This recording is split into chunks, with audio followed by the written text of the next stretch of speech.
അങ്ങനെ നമ്മൾ ബ്ലാസ്റ്റേഴ്സ് ആരാധകരുടെ കാത്തിരിപ്പിനൊടുവിൽ സ്വീഡിഷ് കോച്ചായ മിക്കായൽ സ്റ്റേറെ എന്ന എക്സ്പീരിയൻസ്ഡ് കോച്ചിനെ കേരള ബ്ലാസ്റ്റേഴ്സ് തങ്ങളുടെ പുതിയ മാനേജറായി പ്രഖ്യാപിച്ചു കഴിഞ്ഞു.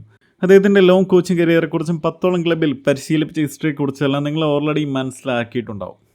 അതുകൊണ്ട് തന്നെ നമ്മൾ ഇന്നിവിടെ ഡിസ്കസ് ചെയ്യാൻ പോകുന്നത് മിക്കായൽ സ്റ്റേറയുടെ ബേസിക് ആയ ടാറ്റിക്സും, ബ്ലാസ്റ്റേഴ്സിൽ വന്നു കഴിഞ്ഞാൽ അദ്ദേഹം ഏത് ഫോർമേഷനാണ് യൂസ് ചെയ്യാൻ സാധ്യത, ബ്ലാസ്റ്റേഴ്സ് പ്ലേയേഴ്സിന് എത്തരത്തിലായിരിക്കും അദ്ദേഹം യൂസ് ചെയ്യുക, ഇത്തരത്തിലുള്ള കാര്യങ്ങളാണ്. എല്ലാവർക്കും സ്പോർട്സ് സ്റ്റഫിലേക്ക് ഒരിക്കൽ കൂടി സ്വാഗതം. ബ്ലാസ്റ്റേഴ്സിൻ്റെ പുതിയ കോച്ചായ സ്റ്റേറെ തൻ്റെ ഫുട്ബോൾ കരിയറിൽ 10ഓളം ടീമുകളെ പരിശീലിപ്പിച്ചിട്ടുണ്ട്. ഈ 10 ടീമുകളിൽ 1-2 ടീമുകൾ മാത്രമാണ് ടോപ്പ് 4-ൽ കോമ്പറ്റ് ചെയ്യാൻ സാധിക്കുന്ന ടീമുണ്ടായിരുന്നത്. ബാക്കി എല്ലാ ടീമുകളും mid table and bottom table ടീമുകളാണ്. സോ ഇത്തരത്തിൽ ബോട്ടം ആൻഡ് മിഡ് ടേബിൾ ടീമുകൾ ഇത്തരത്തിലൊരു കോച്ചിനെ ആയിരിക്കും ഡിമാൻഡ് ചെയ്യുക. എന്തായാലും മികച്ച പ്ലേയേഴ്സ് ഇല്ലാത്ത ബോട്ടം ടേബിൾ ടീമുകൾ ഒരു ബോൾ പൊസിഷൻ നിലനിർത്തി കളിച്ച് വിജയിക്കുന്ന ഒരു കോച്ചിനെ എന്തായാലും സെലക്ട് ചെയ്യില്ല. കാരണം അവർക്ക് ബിഗ് ടീമുകൾക്കെതിരെ അത്തരത്തിലൊരു ഗെയിം കളിക്കാൻ സാധിക്കില്ല. അതുകൊണ്ട് തന്നെ കുറച്ച് ഡിഫെൻസീവിൽ നിന്നുകൊണ്ട് കൗണ്ടർ അറ്റാക്കിലൂടെയും ഡയറക്റ്റ് പ്ലേയിലൂടെയും എല്ലാം ഗോളുകൾ കണ്ടെത്തുന്ന ഒരു കോച്ചിനെ ആയിരിക്കും യൂസ് ചെയ്യുക. സ്റ്റേറെ അത്തരത്തിലൊരു കോച്ച് തന്നെയാണ്. എന്നെഴുതി അദ്ദേഹം ഒരു മോശം കോച്ചാണെന്നല്ല, നിലവിൽ ISL ഷീൽഡ് നേടിയ ATK മോഹൻ ബഗാൻ കോച്ചായ അന്റോണിയോ ലോപ്പസ് ഹബാസിനെ പോലെ ഒരു കോച്ചാണെന്ന് വേണമെങ്കിൽ പറയാം. ഒരു എക്സാമ്പിൾ നോക്കിയാൽ ബാംഗ്ലൂരിനെതിരെ മോഹൻ ബഗാൻ സീസൺ അവസാനത്തോട് അടുക്കുമ്പോൾ കളിച്ച റൗണ്ട് ഓഫ് 22-ലെ ഈ മാച്ചിലെ സ്റ്റാറ്റ്സ് നോക്കിയാൽ മോഹൻ ബഗാൻ 41%, ബാംഗ്ലൂരിന് 59% ബോൾ പൊസിഷൻ ഉണ്ടായിരുന്നു. എന്നാൽ ബിഗ് ചാൻസ് ക്രിയേറ്റ് ചെയ്ത കണക്കിലും ഷോട്ടുകളുടെ എണ്ണത്തിലുമെല്ലാം ബാംഗ്ലൂരിൻ്റെ ഇരട്ടിയിലടുത്താണ് ബഗാൻ്റെ കണക്ക് വരുന്നത്. ഇത്തരത്തിലൊരു സ്റ്റാറ്റ്സ് സ്റ്റേറയുടെ മാച്ചുകളിലും നമുക്ക് കാണാൻ സാധിക്കും. ഇവിടെ ഇത്തരത്തിൽ വരുന്ന സ്റ്റേറയുടെ ഒരു മാച്ച് നോക്കിയാൽ മിക്കായൽ സ്റ്റേറെ കൂടുതലും mid table and bottom table ടീമുകളെയാണ് കൂടുതലായി പരിശീലിപ്പിച്ചിട്ടുള്ളതെന്ന് പറഞ്ഞു. ഇതിൽ സ്റ്റേറ ലേറ്റസ്റ്റായി പരിശീലിപ്പിച്ചിട്ടുള്ളതും ബ്ലാസ്റ്റേഴ്സിനെ പോലെ തന്നെ ടോപ്പ് 4-ൽ പലപ്പോഴായി വന്നു പോയിട്ടുള്ളതുമായ ഒരു ക്ലബിനെ എടുത്ത് നോക്കിയാൽ അത് സ്റ്റേറെ 2017-ലെ ഒറ്റ സീസണിൽ പരിശീലിപ്പിച്ച BK ഹക്കിൻ എന്ന സ്വീഡൻ ക്ലബ്ബാണ്. ഇവിടെ സ്റ്റേറെ വരുന്നതിന് മുമ്പ് 2016-ൽ 9ാം സ്ഥാനത്ത് ഫിനിഷ് ചെയ്ത ഹക്കിൻ എന്ന ഈ ക്ലബിന് അദ്ദേഹം കോച്ചായി ഉണ്ടായിരുന്ന 2017-ലെ ഒരു സീസണിൽ 36 മത്സരങ്ങളിൽ നിന്ന് 18 വിജയവും 11 സമനിലയും 7 തോൽവിയും എന്നീ ഭേദപ്പെട്ട പ്രകടനം കാഴ്ചവെച്ചുകൊണ്ട് 4ാം സ്ഥാനത്ത് ഫിനിഷ് ചെയ്യാൻ ഹക്കിൻ എന്ന ക്ലബിന് സാധിച്ചിട്ടുണ്ട്.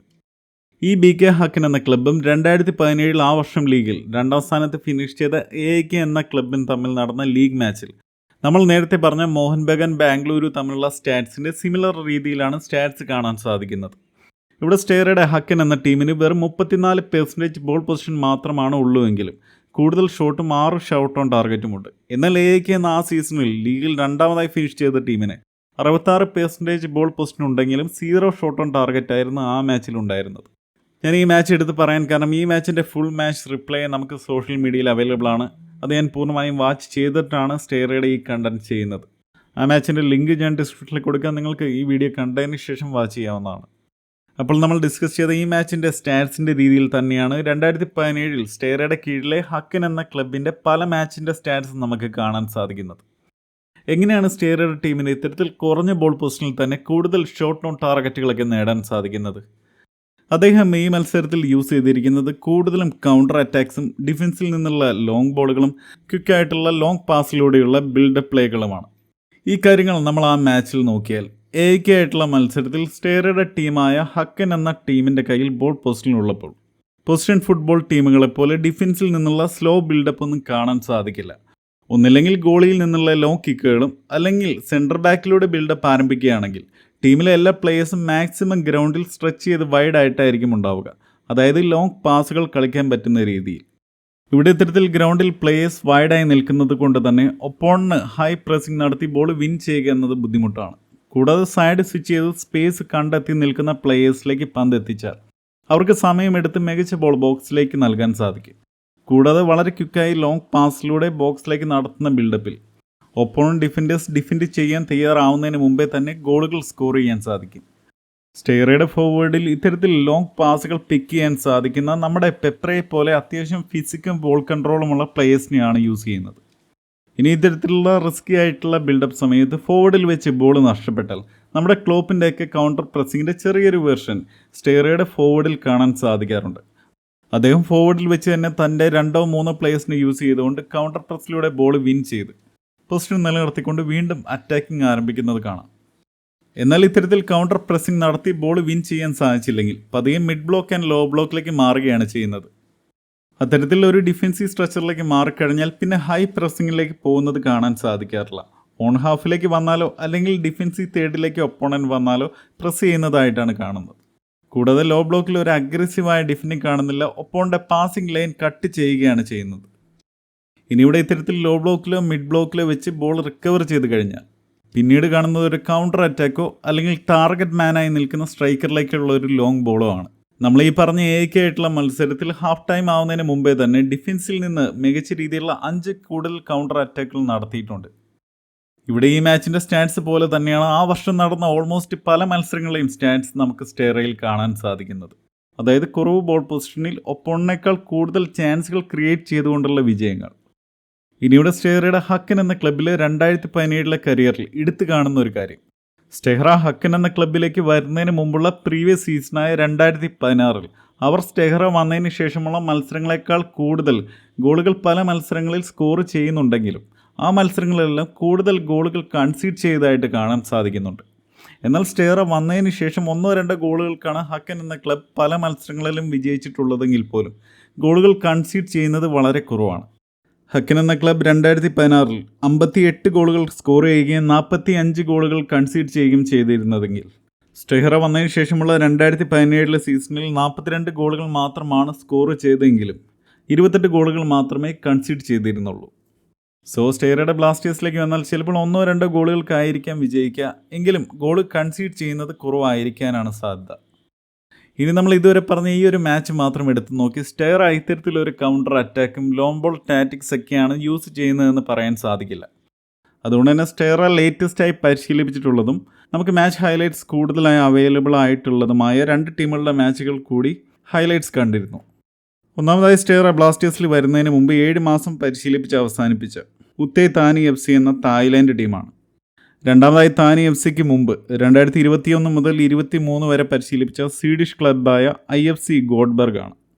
ഈ 2 ക്ലബ്ബിലും നമ്മൾ പ്രീവിയസ് ആയി ഹക്കൻ എന്ന ക്ലബ്ബിലെ മാച്ച് അനലൈസ് ചെയ്തപ്പോൾ പറഞ്ഞ പല ടാക്ടിക്കൽ പോയിൻറ്റ്സും സ്റ്റെഹ്റയുടെ ഈ ടീമുകളിലും കാണാൻ സാധിക്കുന്നുണ്ട്.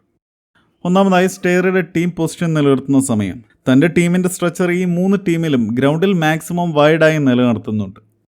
രണ്ടാമതായി ഇത്തരത്തിൽ വൈഡായി കീപ്പ് ചെയ്ത ടീം സ്ട്രക്ചറിലൂടെ long pass, counter attack and long balls എന്നീ ടീം അറ്റാക്കുകളാണ് കൂടുതലായി യൂസ് ചെയ്യുന്നത്. മൂന്നാമതായി വരുന്നത് കൗണ്ടർ പ്രസ്സിംഗ് ആണ്. എന്നാൽ അവസാനമായി പരിശീലിപ്പിച്ച താനി FCയിൽ ഹൈ പ്രസ്സിങ്ങും അധികമായി കാണുന്നുണ്ട്. നാലാമതായി ഓഫ് ദ ബോൾ സമയത്ത് ഹൈ പ്രസ്സിങ്ങിലേക്ക് പോവാതെ മിഡ് ബ്ലോക്ക് ആൻഡ് ലോ ബ്ലോക്കിൽ ഡിഫെൻഡ് ചെയ്യുന്നതാണ്. ഇത്തരത്തിൽ ലോ ബ്ലോക്കിൽ മികച്ച ഡിഫെൻഡിങ് ചെയ്യുന്നത് കൊണ്ടാണ് സ്റ്റെഹ്റയുടെ ടീം കുറവ് ഗോളുകളാണ് സ്കോർ ചെയ്യുന്നതെങ്കിൽ പോലും കുറവ് ഗോളുകൾ കൺസീഡ് ചെയ്തുകൊണ്ട് ടേബിൾ ടോപ്പിലേക്ക് എത്താൻ സാധിക്കുന്നത്. ഇനി ഹക്കൻ എന്ന ടീമിൽ കാണാൻ സാധിക്കാത്തതും അതുപോലെ താനി FCയിലും ഗോഡ്ബർഗിലും കാണാൻ സാധിക്കുന്നതുമായ ഒരു കാര്യം വൈഡായി നിന്നുകൊണ്ടുള്ള ലോങ് ബോൾ പ്രോഗ്രഷൻ ആയാലും ലോങ് പാസിലൂടെയുള്ള പ്രോഗ്രഷൻ ആയാലും വൈഡ് ചാനലിലെ വൈഡ് മിഡ്ഫീൽഡേഴ്സ് അല്ലെങ്കിൽ വിങ്ങേഴ്സിനെ കൂടുതലായി യൂസ് ചെയ്യുന്നുണ്ട് എന്നുള്ളതാണ്. കൂടാതെ വിങ്ങിൽ നിന്നും ചെയ്യുന്ന ക്രോസുകളേക്കാൾ കൂടുതൽ work the ball into the box എന്നൊരു രീതിയാണ് കാണുന്നത്. സോ നോഹ സദുവൈക്കൽ ബ്ലാസ്റ്റേഴ്സിലേക്ക് വന്നു കഴിഞ്ഞാൽ ചിലപ്പോൾ കൂടുതലായി വിങ്ങർ റോളിൽ കാണാൻ സാധിക്കും. ഇനി സ്റ്റെഹ്റയുടെ ഫോർമേഷനിലേക്ക് വന്നാൽ ഓരോ ക്ലബിലും പല പല ഫോർമേഷൻസ് യൂസ് ചെയ്യുന്നതായിട്ടാണ് കാണുന്നത്. ഇതൊരു പക്ഷേ സ്റ്റെഹ്റ 1-2 വർഷം മാത്രമാണ് ഒരു ടീമിനെ അധികമായി പരിശീലിപ്പിച്ചിട്ടുള്ളൂ എന്നുള്ളത് കൊണ്ട് തന്നെ ഒരു ടീമിലേക്ക് ചെന്നാൽ അവിടെ അവൈലബിൾ ആയിട്ടുള്ള പ്ലേയേഴ്സിൻ്റെ പ്ലേയിങ് സ്റ്റൈൽ അനുസരിച്ച് ഫോർമേഷൻ സെറ്റ് ചെയ്യുന്നതായിരിക്കാം. ഇതുകൊണ്ട് തന്നെ സ്റ്റെഹ്റ ബ്ലാസ്റ്റേഴ്സിലേക്ക് വരുമ്പോഴും നിലവിൽ ഇവാൻ്റെ 4-4-2 ഫോർമേഷനൊക്കെ തുടരുവാൻ സാധ്യതയുണ്ട്. ബ്ലാസ്റ്റേഴ്സ് മാനേജ്മെൻ്റ് ആയാലും സ്റ്റെഹ്റയെ പോലൊരു കോച്ചിനെ സൈൻ ചെയ്യുന്നതിലൂടെ വരും സീസണിൽ വലിയ സൈനിങ്സ് ഇല്ലാതെ തന്നെ നിലവിലെ ബ്ലാസ്റ്റേഴ്സ് സ്ക്വാഡിനെ അതുപോലെ തന്നെ അടുത്ത സീസണിൽ ക്യാരി ചെയ്യാൻ വേണ്ടിയാണോ എന്ന് ചിന്തിക്കേണ്ടിയിരിക്കുന്നു. ഇനി അവസാനമായി സ്റ്റെഹ്റയുടെ ബ്ലാസ്റ്റേഴ്സിലേക്ക് വന്നാൽ നമ്മൾ ഇതുവരെ പറഞ്ഞ ടാക്ടിക്കൽ ഡിസ്കഷനേക്കാളൊക്കെ ഡിഫറൻ്റായി അത്യാവശ്യം സ്ട്രക്ചർ വൈഡായി നിർത്തിക്കൊണ്ട് തന്നെ കൗണ്ടർ അറ്റാക്സും ലോങ് ബോളുകളൊക്കെ കുറിച്ചുകൊണ്ട് പൊസിഷനിൽ കുറച്ച് കൺട്രോൾ നേടിക്കൊണ്ടുള്ള സ്റ്റെഹ്റയെ ചിലപ്പോൾ അടുത്ത സീസണിൽ ബ്ലാസ്റ്റേഴ്സിൽ കാണാൻ സാധിച്ചേക്കാം. കാരണം അദ്ദേഹത്തിൻ്റെ 17 വർഷത്തെ കോച്ചിങ് കരിയറിൽ ബ്ലാസ്റ്റേഴ്സ് അടക്കം പരിശീലിപ്പിച്ച 11 ക്ലബ്ബുകളിൽ കൺസിസ്റ്റൻ്റായി പെർഫോം ചെയ്തിട്ട് അത്യാവശ്യം ലീഗിൻ്റെ ടേബിൾ ടോപ്പിൽ തന്നെ തുടരാൻ സാധിക്കുന്ന മികച്ച ക്ലബ്ബുകളിൽ 3ാമത്തെ ക്ലബ്ബാണ് ബ്ലാസ്റ്റേഴ്സ്. സോ മികച്ചൊരു സ്ക്വാഡ് അദ്ദേഹത്തിന് ലഭിക്കുകയാണെങ്കിൽ അത്യാവശ്യം പൊസിഷനിൽ ഡോമിനേഷൻ നേടിക്കൊണ്ട് തന്നെ മറ്റു ടീമുകൾക്കെതിരെ കളിക്കുന്ന സ്റ്റെഹ്റയുടെ ബ്ലാസ്റ്റേഴ്സിനെ കാണാൻ കഴിഞ്ഞേക്കാം. എന്തായാലും ഇദ്ദേഹത്തെക്കുറിച്ച് ഇനിയും ഒത്തിരി ടാക്ടിക്കൽ പോയിൻറ്റ്സ് ഡിസ്കസ് ചെയ്യേണ്ടതുണ്ട്. അതുപോലെ തന്നെ നമ്മൾ ഇപ്പോൾ പറഞ്ഞ അവസാനത്തെ പോയിൻ്റായ കുറച്ചുകൂടി കൺട്രോളായി സ്റ്റെയറെ കളിപ്പിച്ച ഒരു ടീം സ്റ്റെയറുടെ കോച്ചിങ് കരിയറിൽ തന്നെയുണ്ട്. ആ ടീമിനെ കുറിച്ചൊക്കെ നമുക്ക് ഡിസ്കസ് ചെയ്യേണ്ടതുണ്ട്. കൂടാതെ ബ്ലാസ്റ്റേഴ്സിലേക്ക് വന്നാൽ എത്തരത്തിലായിരിക്കാം ബ്ലാസ്റ്റേഴ്സ് പ്ലേയേഴ്സിനെ യൂസ് ചെയ്യുക എന്നീ കാര്യങ്ങളെല്ലാം നമുക്ക് ഡിസ്കസ് ചെയ്യേണ്ടതുണ്ട്. സോ അതൊക്കെ നമുക്ക് മറ്റൊരു വീഡിയോയിൽ ഡിസ്കസ് ചെയ്യാം. വീഡിയോയിൽ നിങ്ങൾക്ക് വേണ്ട ഇൻഫോർമേഷൻ ലഭിക്കുന്നുണ്ടെന്ന് തോന്നിയാൽ സബ്സ്ക്രൈബ് ചെയ്ത് സപ്പോർട്ട് ചെയ്യുക.